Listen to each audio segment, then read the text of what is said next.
There's a town in Europe where the international border runs through cafes, living rooms, and even a single house, by some counts, 30 separate times. One town, two countries, and a border so tangled that for over 150 years, nobody could fully agree where it actually went. Welcome to Baarle, and this is the story of how a medieval land swap turned into the world's strangest border. Baarle is really two municipalities layered on top of each other.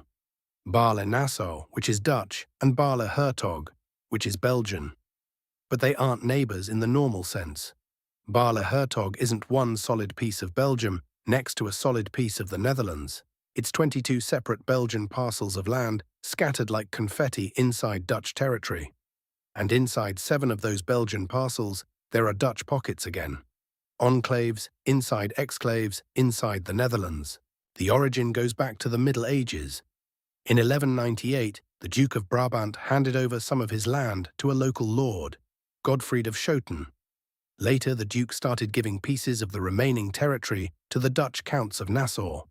But instead of handing over one clean block, the parcels that changed hands were scattered and irregular, based on which farms and fields already belonged to which family, not on drawing a tidy line.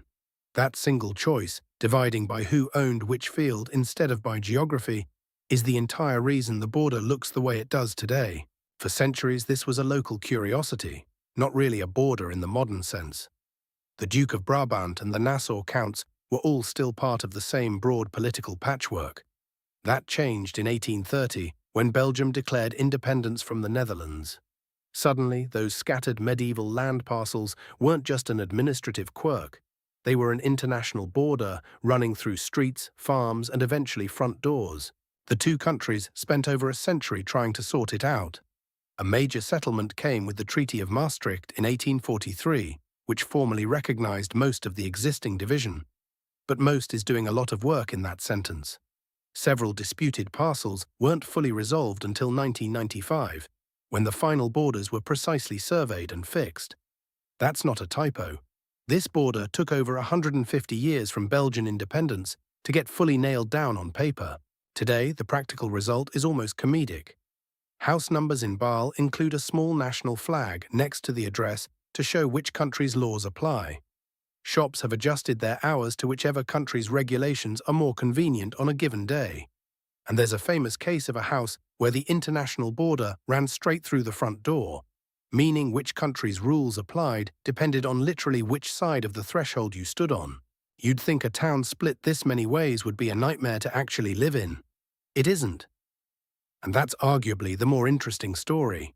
Both municipalities share services, coordinate on schools and utilities, and residents mostly treat the whole thing as a curiosity rather than a burden. The border lines are literally painted onto the pavement in some spots, so tourists can stand in two countries at once. Baarle works today because Belgium and the Netherlands are both in the European Union and the Schengen area. Open borders, shared currency, virtually no friction. Take away that modern layer, and the same medieval border would probably be a serious headache. Instead, it's become a tourist attraction. By some counts, 30 border crossings in one town, 22 scattered Belgian parcels and 7 Dutch pockets inside them. A dispute that took over 150 years to fully resolve. All because of who owned which field in the year 1200. That's Baarle, the town that never picked a country because 8 centuries ago nobody bothered to ask it to.